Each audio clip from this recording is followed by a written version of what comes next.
Yo espero que esta sesión nos permita escuchar, aprender a escuchar, comprender y comprender más sobre los orígenes, los móviles de la violencia que vive la UNAM. Creo que a partir de comprenderla y escuchar y entender qué hay adentro, podemos partir de medidas que puedan ser más provechosas. Hoy escucharemos sobre sus dimensiones y los ejes de la violencia y esperamos que con estas reflexiones podamos lograr interlocuciones más cercanas y sobre todo generar medidas y formas de cambio.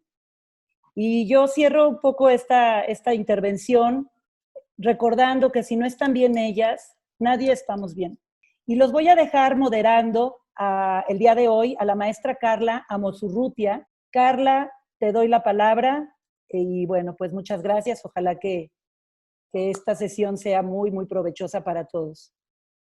Muchas gracias, Tamara, y bienvenidas y bienvenidos a todos los asistentes a la cuarta sesión del curso, donde vamos a abordar, como bien lo dice Tamara, el tema de violencia por razones de género en la UNAM. Vale la pena decir que la violencia por razones de género no es un fenómeno aislado, no debe ser individualizado y mucho menos se trata de un tema de moda. Este tipo de discriminación contra la mujer y personas sexodiversas ha sido normalizado y tolerado desde hace mucho tiempo, tanto en el ámbito privado como en el ámbito público. Es un síntoma, el más visible y el más doloroso, como se ha mencionado en anteriores sesiones, del sistema de desigualdad de género que lacera gravemente el tejido comunitario y lastima de manera profunda la integridad y el desarrollo profesional y personal de quien la sufre, que en su mayoría abrumadora son las mujeres, y de manera más focalizada las estudiantes, las trabajadoras y las académicas universitarias. Es una problemática que sin duda aqueja a nuestra universidad como aqueja a otras instituciones educativas universitarias en el país y en el mundo. Enfocarse en la erradicación de la violencia por razones de género desde diferentes niveles y con distintas estrategias debe ser una prioridad institucional, tal como lo han expuesto antes académicas feministas de nuestra comunidad y más recientemente las mujeres estudiantes organizadas en esta máxima casa de estudios. Y para poder desarrollar más y de manera más profunda, hoy tenemos el gusto de tener a dos especialistas en el tema, a quienes quiero agradecer profundamente haber aceptado la invitación para ser parte de este curso. Sin más preámbulos, doy la bienvenida a nuestra primera ponente, la doctora Alicia Elena Pérez Duarte y Noroña. Ella es licenciada, maestra y doctora en Derecho por la Universidad Nacional Autónoma de México, especialista en Derechos Humanos y Estudios Jurídicos de Género, tema en el que es pionera tanto en México como en el ámbito internacional. También fue delegada para América Latina de la Organización Mundial contra la Tortura y secretaria técnica de la Comisión Especial del Senado sobre Feminicidios. Actualmente, además de consultorías tanto nacionales como internacionales en los temas de su especialidad, regresó al Instituto de Investigaciones Jurídicas de la UNAM, en donde es investigadora titular C y coordinadora del Núcleo Multidisciplinario sobre el Derecho de las Mujeres a una Vida Libre de Violencia, Cecilia Loría Saviñón. Pertenece también al Sistema Nacional de Investigadores. Sin más preámbulos, cedo la palabra a la doctora Alicia Elena. El tema violencias por razones de género en el contexto de nuestra universidad es un tema amplísimo, pero trataré de tocar 3 puntos específicos el programa, pero desde luego aprovechando que el terreno ya fue fertilizado literalmente por Rita Segato en su conferencia magistral inaugural y por las excelentes presentaciones de las compañeras que me precedieron. Voy a tocar 3 temas básicos: el concepto de la violencia machista o de género en contra de las mujeres, los contextos en donde se da este concepto, sus dinámicas dentro de la universidad, intentando abarcar los espacios en donde se presenta, aunque Patricia Castañeda el día de ayer, el martes en la sesión anterior, habló de ellos. Y finalmente el tema de la atención a las mujeres que son víctimas de esa violencia, junto con las políticas universitarias que ya tenemos más propuestas de una perspectiva de acercamiento que desde mi punto de vista hace falta. Los ejes de interacción en estos tres elementos son básicamente estos cuatro. Recuerden que soy jurista y por lo tanto el elemento conductor es el derecho. En realidad, los derechos humanos, dentro de ellos, el derecho que tenemos todas las mujeres a una vida libre de violencia de género, la estructura de responsabilidad del Estado y en dónde está la responsabilidad institucional de la universidad.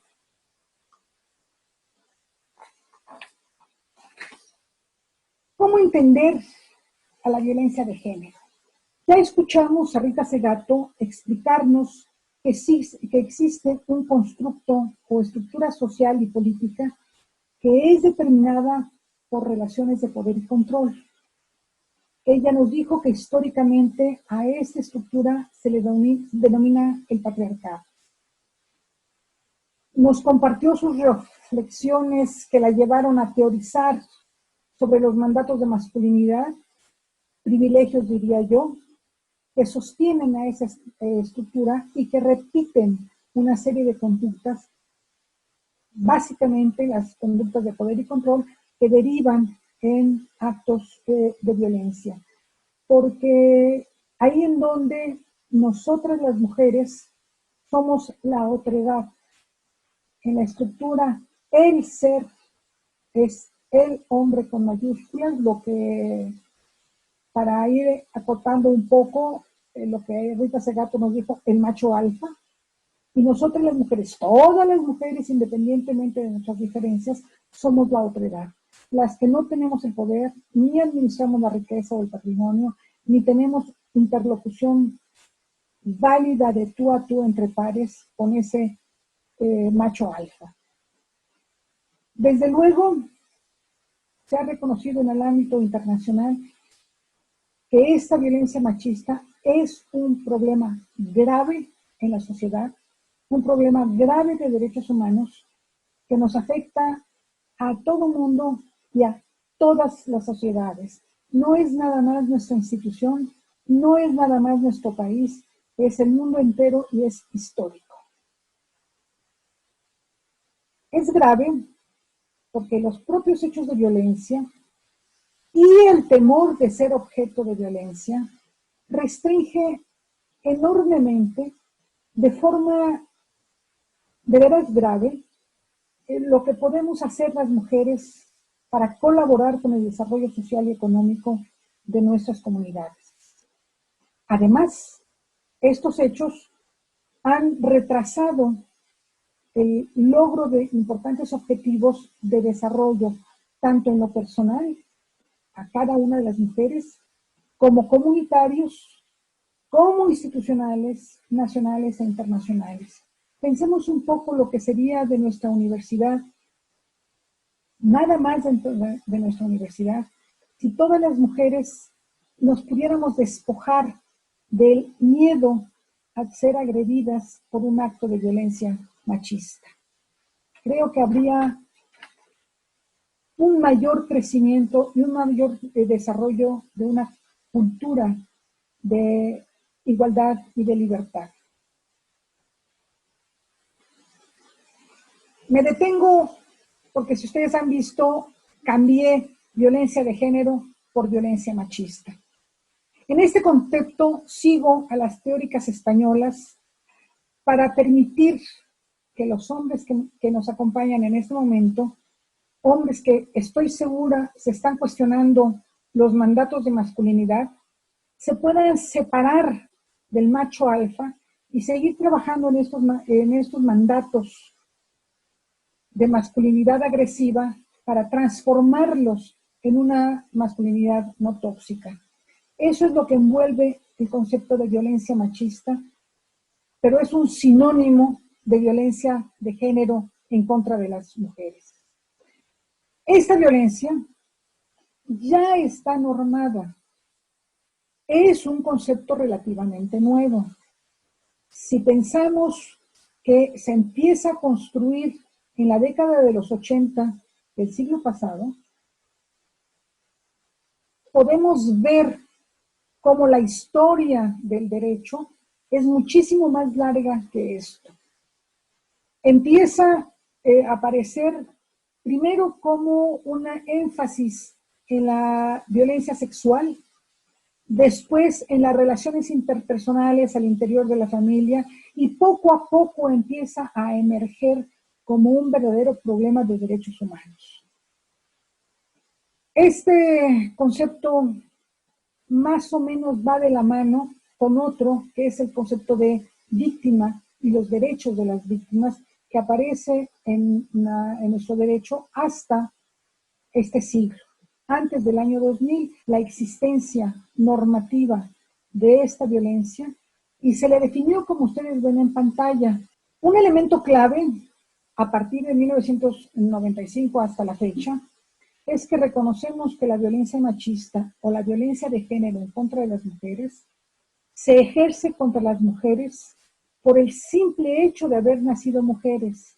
Es decir, en estas sociedades patriarcales no nos podemos defender nosotras mismas de esa violencia porque nacimos mujeres y solo por eso podemos llegar a ser víctimas de algún acto de violencia que puede ser incluso hasta perder la vida. Pasamos a las dinámicas habiendo entendido esta dimensión de la violencia machista o la violencia de género en contra de las mujeres, para entender que si es cierto que se da en relaciones estructuralmente perversas, dominadas justamente por el binomio de poder y control del macho alfa sobre las mujeres de su entorno, podemos reconocer que son relaciones, estas relaciones perversas, que generan ciclos de violencia, en los cuales, como les decía yo hace un momento, las mujeres víctimas no nos podemos salir, aprendimos a vivir con ellos, y eso nos ha generado un síndrome que ya tiene nombre y apellido y que se conoce como indefensión aprendida. Esta es la dinámica que se mueve en relaciones estructuralmente perversas como las que hay dentro de nuestra casa de estudios entre profesor y alumna, y piropos entre comillas insultantes hasta actos de feminicidios como hemos podido tristemente. Estos focos de atención, desde luego, tienen que pasar por estructuras institucionales, porque para erradicar las violencias machistas requerimos de la fuerza del Estado y requerimos de la fuerza de las instituciones del Estado. Ya están ahí, pero algo pasa. Ya sabemos, pero pareciera que no comprendemos, pareciera que no podemos introyectar la dimensión del problema, ni no podemos introyectar el de dónde viene esto para poderlo cortar de raíz. Eso es lo que he visto, eso es lo que he constatado. Esto sucede, creo yo, por una enorme resistencia institucional. Resistencia institucional que en términos generales existe porque los hombres, que son quienes se encuentran en las posiciones hegemónicas y de poder directo, no hacen suyas las propuestas que cuestionan la legitimidad de ese dominio que se da por sentado. Esto es así y ha sido siempre. Quien detenta el poder lo da por sentado. A los hombres les cuesta entender, cuesta mucho trabajo, que estas violencias son estructurales y las demandas de nosotras las mujeres son ciertas, son justas, y desde luego este ejercicio de poder machista dificulta muchísimo las acciones institucionales. Necesitamos cambiar estas dinámicas. Y todos creo que podemos empezar, y espero que se entienda la dimensión de esta propuesta, porque todos nuestros compañeros deben saber que nuestra lucha no es contra ustedes, no es contra los hombres, es a favor de una sociedad respetuosa de la libertad y de la dignidad de todas y todos sus integrantes, de todas y todos. Es un conocimiento que deberíamos transmitir en todos los espacios de nuestra universidad. Es una propuesta motivacional, pero es una propuesta real. Si logramos hacerlo pasar, las instituciones y las estructuras que ya tenemos van a ser mucho más eficientes. Toca pues a las autoridades universitarias, y por autoridades empezando por el profesor, la profesora en clase, instrumentar acciones para deslegitimar el dominio de ese macho alfa en las aulas, en los espacios administrativos y en todos los espacios de nuestra alma mater. Para que esta necesidad de caminar juntas, nosotros las mujeres, con ustedes los varones, se traduzca en dinámicas concéntricas que se vayan ampliando y que abarquen a toda nuestra universidad y de ahí a todo el país. Dinámicas concéntricas que van a ser mucho más eficientes las estructuras que ya tenemos. No necesitamos inventar nuevas estructuras. Lo que necesitamos es transformar la mentalidad y nuestra visión sobre ellas. Eso lo podemos hacer entendiendo lo que es la perspectiva de género. Con esta perspectiva podemos visualizar de mejor manera lo que estamos haciendo. Una perspectiva que ya está definida en la Ley General de Acceso de las Mujeres a una vida libre de violencia, que es una norma federal que se aplica en todo el país, además de que cada entidad federativa tiene su propia ley de acceso a las mujeres a una vida libre de violencia. En todas, esta perspectiva de género está definida, como ustedes lo ven en pantalla, como una visión científica, es decir, una visión que nos compete a la universidad descorticar y producir información científica a partir de ella. Desde luego es analítica y desde luego es política. Una perspectiva que políticamente, analíticamente y científicamente nos obliga a pensar los contextos en los que vivimos los hombres y las mujeres en nuestra sociedad. Eso es lo importante de la perspectiva de género. Nos permite entender los contextos en donde vivimos y dado que está en una ley, esto se convierte en una obligación científica para quienes hacemos ciencia dentro de la universidad y dentro de este país, pero también es una obligación humana e institucional de todas las personas que pasamos por aquí, por este país, por estas calles. Es una obligación, está en la ley.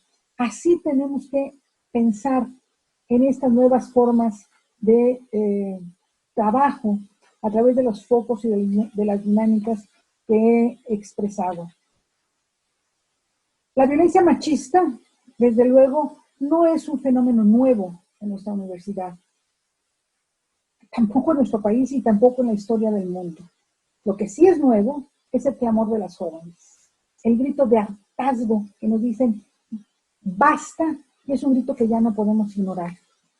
Escuchemos con otros oídos ese hartazgo y hagamos nuestra tarea, hagamos cada quien lo que nos toca hacer para erradicar la violencia machista dentro de nuestra universidad.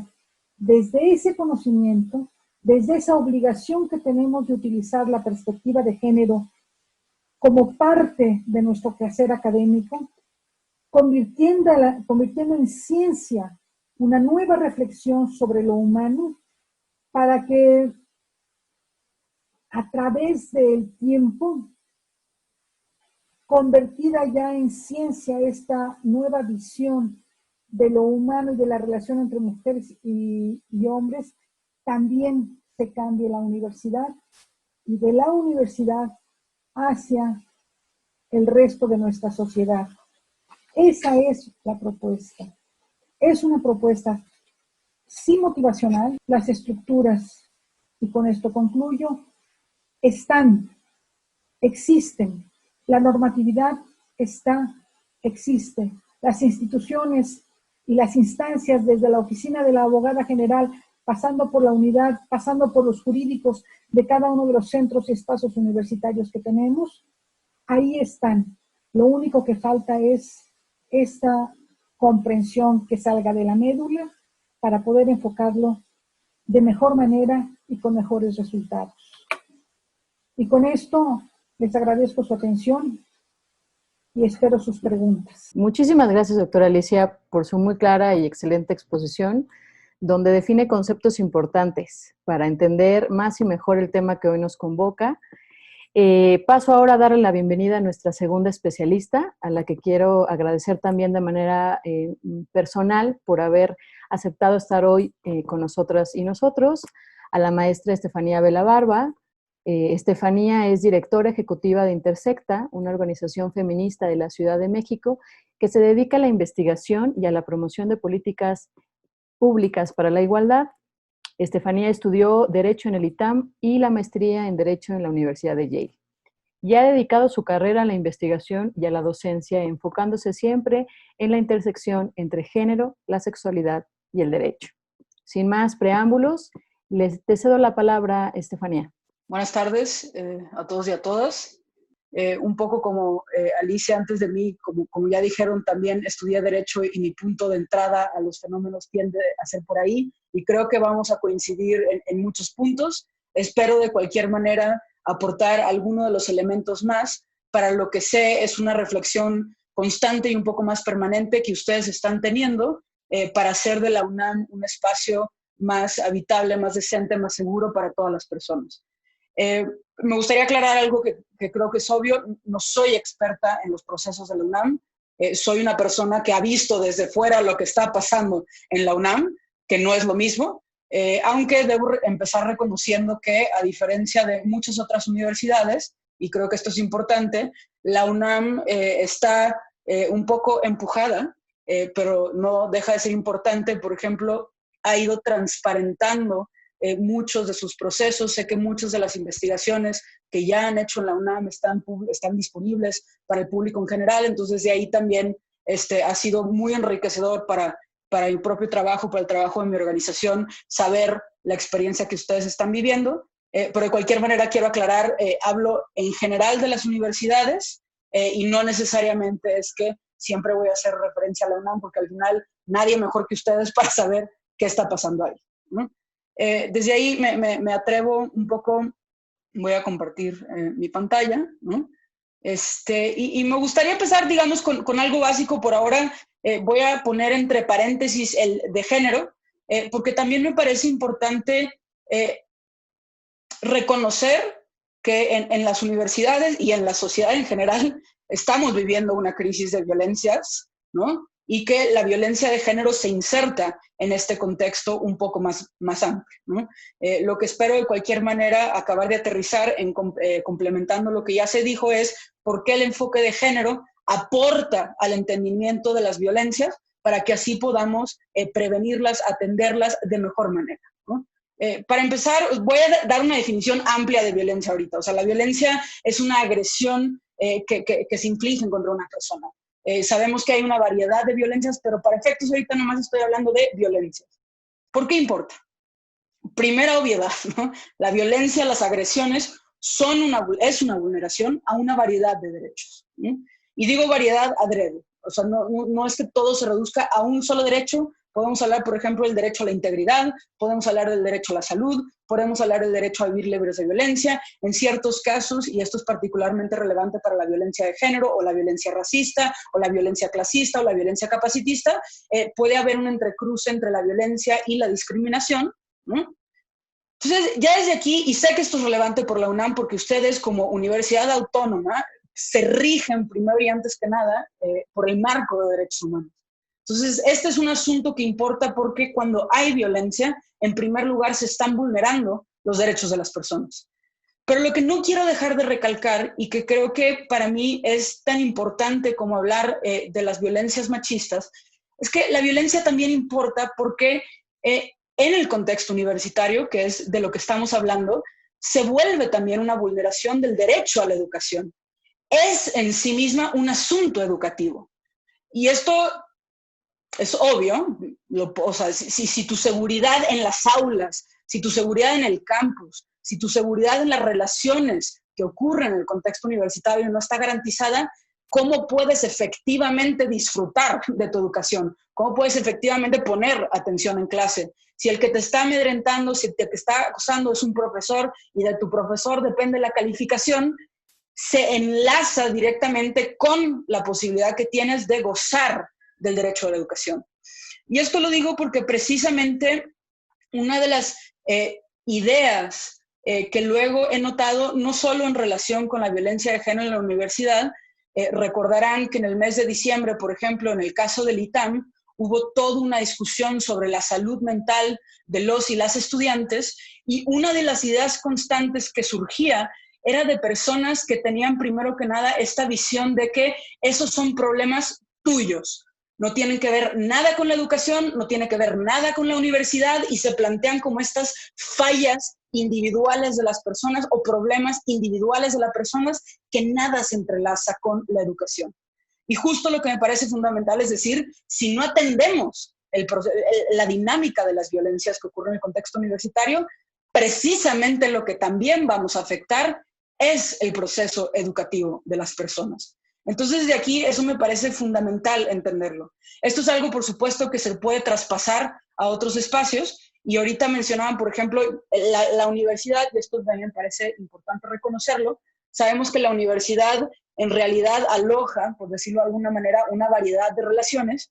Mucho en lo que yo me voy a enfocar es la relación estudiantes, profesores, estudiantes, universidad, pero sabemos también, por ejemplo, que están las relaciones laborales entre la universidad y los profesores y profesoras, y también ahí hay toda una dinámica de violencia que se tiene que atender, que acaba afectando tu trabajo, se vuelve un asunto laboral.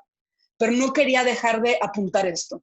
¿Por qué tenemos que entrarle a la violencia en el contexto universitario? Porque entre muchos otros derechos también amenaza el derecho a la educación de las personas, ¿no? Ahora, están todos estos derechos. He hablado en abstracto de las violencias, pero en México, ¿qué podemos saber sobre la violencia que ocurre en el contexto de las universidades? Y aquí me gustaría empezar diciendo todo lo que no podemos saber. Y esto me parece importante porque, a diferencia de violencias que ocurren en otros ámbitos, y creo que esto tiene que ver también con lo que dijo Alicia, por ejemplo, la violencia que ocurre en las calles, por ejemplo, cada año tenemos la encuesta nacional de victimización y percepción de seguridad pública, ¿no? Hay todo un esfuerzo del Estado por estar contando delito tras delito tras delito, pero conforme nos vamos saliendo de las calles y nos vamos saliendo de esa típica violencia, las encuestas, los censos, el esfuerzo del Estado por tratar de entender qué está pasando va siendo cada vez menor. Y en el caso particular de las violencias en las universidades, son escasos los estudios con los que contamos. Existen, y la gran mayoría, y esto otra vez, creo que uno de los puntos cruciales que dijo Alicia es, si estamos hablando de esto es principalmente por el esfuerzo de feministas, entonces hay algunos esfuerzos, pero hay que hilar fino para entender bien el panorama. Lo segundo que no quiero dejar de señalar y que me parece también importante es que con toda la información que hay, de cualquier manera la información sigue siendo insuficiente para ver el impacto diferenciado de las violencias, ya no solo entre hombres y mujeres, sino por otros factores, como puede ser, por ejemplo, el color de piel de una persona, que como saben llevamos también en el país varias semanas hablando del racismo, y que uno de los puntos cruciales que se han dicho desde los feminismos es que no podemos ver solo cómo ser hombre o ser mujer afecta el riesgo que tenemos de vivir ciertas violencias, sino cómo ser, por ejemplo, una mujer blanca, una mujer morena, una mujer indígena, una mujer urbana, una mujer con doctorado, una mujer con licenciatura, un hombre moreno, etcétera. Cómo toda esta diversidad de variables afecta las violencias. Y creo que esto ustedes lo han de haber notado en todas las discusiones que hemos tenido en el país sobre Me Too, sobre mi primer acoso, sobre el acoso en la UNAM, etcétera. Es raro encontrar historias incluso de cómo las violencias ya no solo tienen que ver con el machismo o con el género, sino con otros factores. Y esa es una carencia generalizada en la mayoría de los instrumentos, ¿no? Lo tercero, y que ya un poco lo dije, pero no quiero dejar de señalarlo, es otra vez esta idea de cómo en comparación, o sea, incluso hemos visto en los últimos 30 años que el Estado mexicano cada vez se ha ido preocupando más por la violencia de género, pero el foco de los recursos, el foco de las investigaciones ha caído, por ejemplo, la violencia en casa o los feminicidios en la calle, pero en comparación con esa tensión, todavía la violencia específicamente en las universidades palidece un poco. Tenemos, por ejemplo, y que ahorita hablaré de ella, la famosa ENDIRE, que es una encuesta que originalmente su nombre es Encuesta Nacional sobre la Dinámica de las Relaciones en los Hogares. Estaba literal pensada para empezar a medir la violencia en los hogares, se ha ido expandiendo y ya en su última edición, por ejemplo, tiene un apartado de la violencia que ocurre en el ámbito escolar, pero justo no permite de manera tan fácil distinguir cómo la violencia va variando a lo largo de la vida educativa de las mujeres, ¿no? Y justo estas diferencias, estos detalles, importan sobre todo a la hora de hacer nuestro diagnóstico completo. Ahora, con esto que no se sabe, me gustaría de cualquier manera pasar a lo que, con la escasez de datos como quiera, sí podemos saber sobre las violencias que ocurren en las universidades.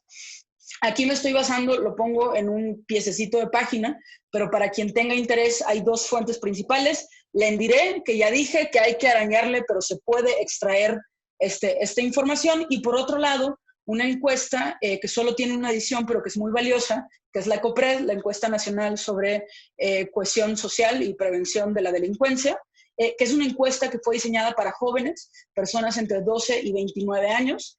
Esto, de nuevo, hablando en general del país, sé que la UNAM tiene sus propios diagnósticos, pero no quiero dejar de señalar el panorama porque también es importante reconocer que pues tampoco es que la UNAM sea tan especial y que lo que ocurre en la UNAM no ocurre en muchas otras universidades. Justo el problema es que ocurre prácticamente en todas las universidades.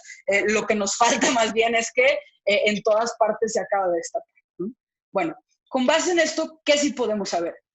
Primero, y no lo quiero dejar de señalar, la ECOPRED, por ejemplo, que no está pensada para violencias de género y por eso también me parece interesante, nos permite detectar que hay una variedad de violencias que están viviendo constantemente las personas en el contexto escolar, incluido el universitario. Esto va desde cosas que ya damos por sentadas, pero que no están de más, sobre todo si queremos entender el contexto en el que viven los y las estudiantes o los y las profesoras. Robo, ¿no? Yo recuerdo incluso en mi escuela esta idea de ni siquiera puedes dejar la mochila 2 segundos porque te pueden robar tus cosas. Robo común y corriente, daño a objetos, por ejemplo, que esto también es importante y aquí es donde se pueden entrelazar con el tema de género. Puede ser que simplemente te dañen los objetos porque sí, o se puede volver un mecanismo de acoso de alguna manera, pero lo que nos dice la ECOPRED es que este tipo de violencias también ocurren. Están, por supuesto, las burlas, el famoso bullying, los chismes, los apodos, que es, según la ECOPRED, de las conductas que más reportan los y las estudiantes universitarios en ese caso, ¿no? ¿Y por qué lo digo esto? Porque me parece muy importante también entender, luego mucha de la atención mediática, por ejemplo, se enfoca casi solo en la violencia sexual y me parece importante reconocer que los y las estudiantes constantemente, o sea, están viviendo una variedad de violencias y que igual y algo puede empezar como un acoso sexual, pero que luego dé un giro y sean otros tipos de violencia. Y esto también se traduce, por supuesto, en qué tipo de respuestas tienes que dar. Vamos a sacar un protocolo, vamos a sacar una normatividad que solo se enfoca, por ejemplo, en el hostigamiento o el acoso sexual, o vamos a ampliar el concepto de forma tal que podamos dar cuenta de toda esta variedad de violencia. Ahora, dentro de toda esta variedad de violencias, lo que también nos permiten saber estas encuestas es que hay ciertas violencias que afectan o bien desproporcionadamente a hombres o bien desproporcionadamente a mujeres, ¿no? Y esto me parece clave ahorita que Alicia hablaba, por ejemplo, de la famosa perspectiva de género. Yo, como la entiendo, falta que esté bien, pero como yo la entiendo, es primero y antes que nada una invitación a analizar los fenómenos haciéndote una pregunta básica. ¿A quién le afecta? Y que en esa pregunta básica de ¿a quién le afecta? una de las variables que constantemente estás vigilando es de qué manera ser hombre o ser mujer se puede volver en sí mismo, en este caso, por ejemplo, un factor de riesgo para vivir cierto tipo de violencias, ¿no? Y aquí les quiero poner, no de COPRED, porque la COPRED no lo permite tan claro, pero voy a echar mano de la ENVIPE, que como les dije, es esta encuesta que se hace año con año para medir la incidencia delictiva en el país. Y justo la ENVIPE, o sea, robo, lesiones, secuestros, ¿no? Violación, otros delitos sexuales, y la ENVIPE, como está diseñada, se le pregunta a hombres y se le pregunta a mujeres, y justo lo que puedes ver es qué violencia le afecta más a uno u otra. Y esto es, por ejemplo, de la última ENVIPE, la ENVIPE 2019, con datos de 2018, y aquí lo que les estoy mostrando es cada uno de los delitos desagregado por el sexo de las víctimas. El morado son las mujeres, el rosa son los hombres.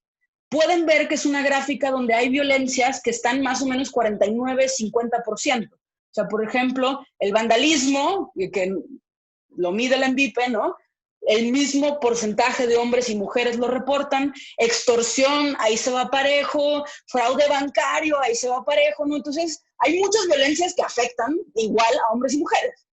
Pero podemos ver en los extremos, hasta abajo, por ejemplo, y esto es interesante, las lesiones, el 58, o sea, casi 6 de cada 10 personas que reportan haber sido golpeadas son hombres, ¿no? Pero podemos ver hasta arriba que precisamente las violencias más dispares son las violencias sexuales. Y esto también ayuda a entender, por ejemplo, por qué el feminismo, los feminismos se han preocupado tanto por ver la violencia sexual, porque los datos nos indican que de todas las violencias es la que muestra patrones clarísimos de un impacto diferenciado por género. O sea, si bien en abstracto, en teoría, cualquier persona es, perdón la expresión, acosable, en los hechos, este es un tipo de violencia que desproporcionadamente afecta, en este caso, a las mujeres. Pero ojo, de nuevo, y por eso insisto, estamos viviendo todas las violencias. Todas las tenemos que prevenir. Pero si queremos prevenirlas, uno de los acertijos que tenemos que descifrar es por qué diablos, al menos esta forma de violencia, desproporcionadamente afecta a las mujeres en este caso. Ahora, otra cosa que tiene la ENVIPE que a mí me encanta es que le pregunta a las personas, ¿fuiste víctima de un delito? ¿No fuiste víctima de un delito? Si sí, ¿pudiste ver quién lo cometió? Si sí, ¿pudiste ver si era hombre o mujer? ¿Mm? Y en estos casos, donde se pudo ver si la persona que lo perpetraba era hombre o mujer, ¿qué surge? Perdón, bueno. Quienes, según la ENVIPE, cometen la abrumante mayoría de los delitos en el país son, en este caso volvemos, el rosa, los hombres, ¿no? Y esto también es interesante, dice, a ver, si en principio todas las personas podríamos cometer actos de violencia, ¿qué pasa? Que en nuestro país al menos, y este es un patrón que puede encontrarse en prácticamente todos los países, para casi todos los delitos, la mayoría de quienes están cometiendo son hombres. Y noten, ojo, lo estoy fraseando como preguntas, y aprovecho que estamos en la UNAM, profesores, profesoras, y por eso otra vez vuelvo, y lo dijo ahorita Alicia, o sea, la perspectiva de género es como una metodología de trabajo, es una pregunta constante que te tienes que hacer para ir descifrándolo. Pero lo primero que necesitas es empezar a analizar el fenómeno con esa mirada. Ojo, esto no quiere decir que todos los hombres cometen delitos. Quiere decir que la mayoría de quienes lo hacen son hombres. Y esto se vincula con lo que, escuchando, ya empezaron a haber otras sesiones, ¿no? De las famosas masculinidades tóxicas, ¿no? La asociación entre ser hombre y cometer ciertos actos de violencia, tolerar ciertos actos de violencia. Y aquí lo único que no quiero dejar de señalar es que vean también, o sea, cómo la participación delictiva de las mujeres varía, ¿no? Dependiendo del delito, y precisamente donde vemos una menor participación delictiva de las mujeres es en los delitos sexuales hasta abajo, ¿no? Esto es sin distinguir por víctimas. Aquí se los quiero enseñar, por ejemplo, la ENVIPE también te permite ver de los hombres, de los hombres que fueron víctimas de delitos, ¿quién perpetró el delito? Y podemos ver que quienes más agreden a hombres, otros hombres, ¿no? Incluso noten, por ejemplo, violación y otros delitos sexuales, es donde más participación de las mujeres hay, pero como quiera siguen siendo la minoría. Entonces ahí hay todo un tema súper interesante, incluso cuando los hombres son víctimas de violencia sexual, quienes están perpetrando esta violencia, en su mayoría son hombres. ¿Hay mujeres que acosan? ahí están los datos, por supuesto que hay mujeres que acosan, nadie lo niega y las leyes lo reflejan. Volvamos a esta idea de que las leyes nunca dicen las mujeres, o sea, toda la tipificación, todas las regulaciones a la persona que. Pero ojo, otra vez no deja de ser interesante. Parece que si quisiéramos entender esta violencia, que si quisiéramos prevenir esta violencia, no solo tenemos que entender por qué las mujeres son en su mayoría otra vez las víctimas de ella, sino qué está pasando con los hombres que llevan a este fenómeno. Aquí nomás, quienes cometen los delitos contra las mujeres, ¿no?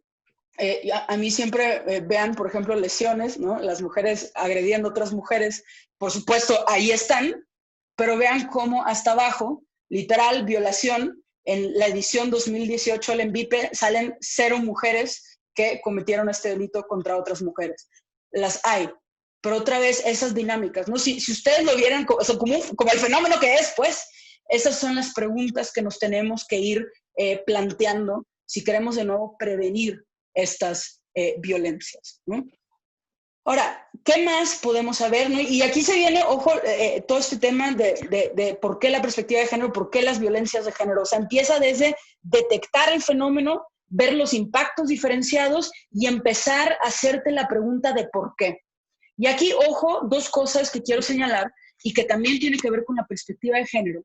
Es que hay muchas personas que ven estas disparidades sociales, porque estamos hablando de un impacto diferenciado en violencias, es un fenómeno social. Hay personas que ven estos impactos diferenciados y que postulan esta teoría de la naturaleza de los hombres y de las mujeres. Y justo también, ¿no? Los hombres simplemente son más agresivos, los hombres simplemente son incontenibles, ya sabemos cómo son los hombres, que es lo que también vemos en todas las discusiones, ¿no? Tanto de acoso en universidades como acoso laboral. Si una mujer va a cenar con un compañero de trabajo y ella quiere hablar de trabajo y él no, hay personas que le dicen, ¿qué esperabas? Ya sabes cómo son los hombres, no lo pueden evitar, ¿no? Si la chamaca va con una minifalda y el profesor le tira la onda, entre comillas, la respuesta es, ¿qué esperabas? Un hombre con una falda no se puede controlar. Esto, por supuesto, también otra vez es los estereotipos de género que han sido fuertemente arraigados. Ahorita, por ejemplo, yo que vengo del campo jurídico, no sé si ustedes conocen la famosa epístola de Melchor Ocampo, si incluso algunos de ustedes se llegaron a casar con esa joya. Para quien no, es un fragmento que se incorpora en la ley del matrimonio civil de 1859, que se le tenía que leer a las personas al momento de casarse. Se le llama la epístola de Melchor Ocampo porque la escribe Melchor Ocampo, y justo lo que dice la epístola habla, por ejemplo, de cómo el hombre tiene ciertas dotes sexuales como son el valor y la fuerza, y las mujeres tienen otras dotes sexuales como es la abnegación, la belleza, la perspicacia y la ternura. Y una de las ideas clave que viene en la epístola de Melchor Ocampo es precisamente que le toca a las mujeres domar a los hombres que por su naturaleza son bruscos, duros e irritables, ¿no? Entonces, todas estas ideas que las venimos arrastrando, lo dijeron bien ahorita, de años, ¿no? Que estaban en nuestro orden jurídico, reaparecen incluso en 2020 como, por ejemplo, explicaciones sobre estos fenómenos. Y ahí lo interesante, ojo, es tener mucho cuidado con estas teorías, porque la gran mayoría de ellas, diría el presidente Trump, son fake news. Y aquí justo las feministas, neurólogas, biólogas se han encargado de ir desmontando todas las ideas sobre las naturalezas biológicas de los hombres y las mujeres. Para quien tenga interés, hay libros, hay una neuróloga que se llama Cordelia Fine, que es espectacular, hay toda una literatura que deben de conocerla, pues. Además de ir desmontando estas ideas de la biología, y esto también se relaciona, y por eso voy a llegar a ello con el contexto del acoso universitario, la invitación de la perspectiva de género es, más que ver estos datos y concluir es la naturaleza, exploremos qué de los fenómenos sociales, qué de las estructuras políticas, qué del contexto institucional fomenta, solapa, permite que constantemente veamos estas desigualdades. Justo, por ejemplo, y aquí arranco, ¿no? La Endire, por ejemplo, ¿no? Ya vimos hay toda esta variedad de violencias, ¿no? La NDIRE nos muestra que estas violencias son perpetradas por una variedad de sujetos. Están los compañeros, compañeras, profesores, profesoras, directores, otros trabajadores, pero hay violencias que son más comúnmente perpetradas por ciertas personas. Aquí el caso prototípico es el de los profesores que acosan a las alumnas, ¿no? En dos sentidos, tanto que les insinúan tener relaciones sexuales a cambio de algo o las castigan por no someterse. Y aquí la pregunta evidente no es ¿por qué este es un fenómeno que ocurre desproporcionadamente a manos del profesor? Bueno, primera pregunta, ¿quiénes son los profesores? No, ahorita lo dijo Alicia. Y ustedes lo deben de saber bien, como en ciertas áreas educativas, sobre todo en educación superior, la mayoría de quienes dan clases son hombres. Yo todavía recuerdo mi propia experiencia, creo que si tuve 5 profesoras en toda mi carrera fue mucho, ¿no? Entonces ahí, de nuevo, ya hay un factor de contexto que está condicionando esta violencia, ¿no? Y claro, ¿quién tiene el poder de castigarte la calificación? El profesor, ¿no? Entonces, justo lo que invita también la perspectiva de género, y esto otra vez se traduce a las políticas que tendríamos que repensar, por ejemplo, es si quisiéramos abordar el fenómeno del acoso sexual, entre otras violencias, ¿qué pasa con el poder de los profesores? ¿Y qué pasa con la composición de quienes son profesores y profesoras? O sea, se abren precisamente esas dos líneas de trabajo que en muchas universidades es justo lo que muchas veces no se quiere hacer. Lo que se ha visto en el país, en otros países, por ejemplo, es que hay muchas universidades que ofrecen protocolo, pero justo lo que rara vez ofrecen es trastocar toda la estructura institucional con todos los privilegios que muchas veces tienen. Y este tipo de datos precisamente lo que nos obligaría es indagar por esos rumbos, ¿no? Otra cosa nada más para acabar de lo poco que sabemos, y esto lo tienen que también, estoy segura que están familiarizados, la mayoría de las violencias, según la NDIRE y según la ECOPRED, ocurren en las escuelas, pero por supuesto hay casos que trascienden los límites físicos del campus, aunque ocurren, ojo, en el contexto de una relación universitaria. Y eso también es súper importante porque otras, y esto sé que ha sido una de las disputas en la UNAM, es hasta dónde llega ese poder regulatorio. Lo mismo ocurre, por ejemplo, en el mundo del trabajo. Ahí, sabiendo que la UNAM otra vez tiene una parte laboral, uno de los tratados internacionales que me parecen más completos en este sentido es el último convenio de la Organización Internacional del Trabajo, la OIT, que es el convenio 190 sobre la violencia en el mundo laboral. Es el primer convenio que regula de manera integral la violencia que ocurre en el trabajo, y en ese convenio la OIT es muy clara que el criterio paradigmático, o sea, el criterio que debe regir para ver hasta dónde llega el poder de los centros de trabajo es las violencias que ocurren en el marco de, por motivo de una relación, en ese caso laboral. Aquí lo podríamos extrapolar a lo universitario. Lo último que no quiere dejar de señalar, últimas 2 ideas, ¿no?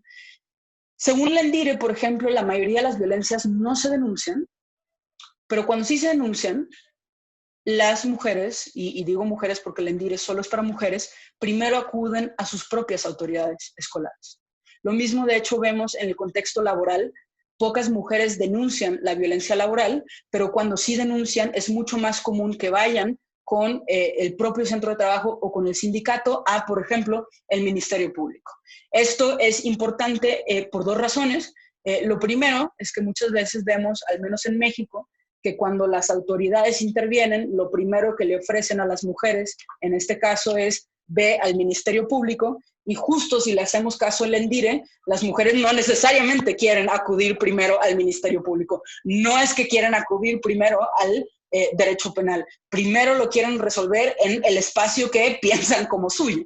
Y esto también es importante para hablar de por qué además del Estado en abstracto, en este caso las universidades también se tienen que hacer cargo de lo que está pasando con las y los estudiantes, porque de facto los y las estudiantes recurren a las universidades. Ahí es donde lo quieren resolver. Y lo último, y esto también lo deben de saber ya, es que muchas de estas violencias que nomás estamos viendo así en abstracto, ocurren en contextos más amplios de desigualdad. Esto, y por desigualdad puede ser, por ejemplo, desigualdad de género. No es lo mismo necesariamente las dinámicas que puede vivir una estudiante en la facultad de ingeniería, en la carrera de computación, donde sabemos que actualmente las mujeres son minorías. Ahí justo el sexismo inherente a las dinámicas plantea toda otra serie de obstáculos que la violencia que pueden vivir mujeres en espacios más paritarios de alguna manera. También, y vuelvo a lo que les dije al principio, muchas de estas violencias ocurren en contextos de fuerte exclusión para, por ejemplo, mujeres indígenas, mujeres con discapacidad, mujeres trans, mujeres lesbianas, en donde eso se tiene que tomar en cuenta si queremos atender efectivamente el problema. También no quiero dejar de señalar, por ejemplo, que una de las cosas que hemos detectado y que vuelve a ser relevante, creo, por lo que pasó recientemente con el ITAM, es también como muchos estudiantes, y en esto ha sido muy interesante, ahorita se me pasó el nombre de la encuesta, pero denme chance y lo busco, que mide, por ejemplo, ansiedad y depresión en las personas, y cuando uno ve ansiedad, depresión de estudiantes, las mujeres, por ejemplo, desproporcionadamente también viven o reportan estar sintiendo ansiedad, depresión, y esto lo digo de nuevo porque si queremos que los y las estudiantes estén bien, si queremos que gocen de la universidad, que para mí sería el ideal, también tenemos, ahorita lo dijo Alicia, es clave, contexto, contexto, contexto. ¿Cuál es la realidad en la que viven los y las estudiantes? ¿De qué manera todos estos factores que inciden en la experiencia educativa los puedo utilizar para armar finalmente una política verdaderamente integral? Ya he ido dando una serie de elementos y con esto ya acabo, creo que se me está yendo el tiempo, pero no quiero dejar de señalar y repetir que me parece crucial lo que dijo Alicia, ¿no? Que si queremos abordar estas violencias, no nos podemos quedar solamente en la discusión, por ejemplo, de la sanción, de la destitución, de la expulsión. Ese es un elemento, pero también tenemos que tener políticas que garanticen la prevención. O sea, para mí el ideal es reducir las violencias, no solo que una vez que ocurran se atiendan adecuadamente, sino reducir las violencias. 2, políticas de atención que parecerían que son similares a las de sanción y reparación, pero no necesariamente. Hay muchas personas que no necesariamente quieren llevar un juicio, pero que sí requieren de una escucha, que sí requieren de un apoyo, y esos servicios se tienen que garantizar de manera independiente. Políticas de sanción, por supuesto, porque hay ciertos casos que requieren tener esa discusión sobre de qué manera vamos a, sobre todo más que sanción, responsabilizar a las personas. Y cuarta, que me parece fundamental, políticas de reparación.